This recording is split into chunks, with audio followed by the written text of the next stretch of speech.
హామీ పథకం కింద జాతీయ ఉపాధి హామీ పథకం పనులు ఏ పనులు చేపట్టాలి, ఈ గ్రామంలో ఏమేమి అవసరాలు ఉన్నాయని చెప్పి ఉద్దేశంతో గ్రామ సభ పెట్టి ఆ గ్రామ సభలో ఈ వర్కులను ఐడెంటిఫై చేయాలన్న ఉద్దేశంతో ఈ యొక్క గ్రామ సభను ఏర్పాటు చేసి ఉన్నాము. ఈ యొక్క గ్రామ సభలో గతంలో జరిగినటువంటి వర్కుల గురించి తెలియజేస్తారు మన పిఏ గారు.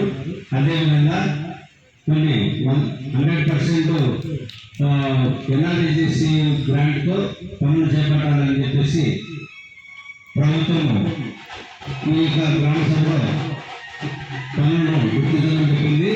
ఆల్రెడీ మేము గౌరవ సర్పంచ్ గారు, ఎంపీటీసీ గారు కొన్ని పనులు రాసి పంపించడం జరిగింది.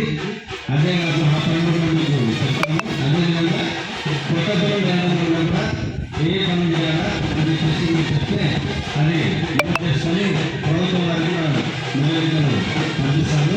ఆ తర్వాత సాయం చేసిన తర్వాత పనులు చేపడతారు. ఇది ఈ యొక్క గ్రామ సభ ముఖ్య ఉద్దేశం. దీని గురించి మన ఉపాధి హామీ పథకం గురించి